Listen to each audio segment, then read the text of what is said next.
In a major U-turn from the renegotiated conditions of suspension of operations agreement, where it was agreed that territorial integrity of Manipur will be safeguarded, Kuki National Organization KNO and United People's Front UPF have pledged to uphold the people's aspiration in the future course of political dialogue for creation of a union territory with legislature for the Kuki-ZOO people within the Constitution of India.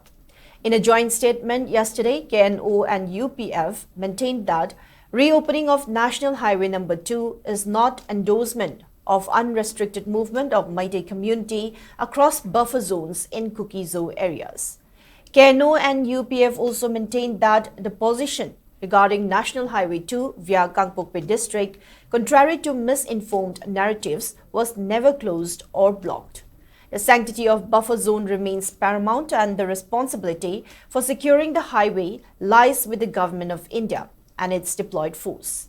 The KNO and UPF also urged the public and media to refrain from spreading misinformation and to respect the nuanced realities of the region's security and political landscape.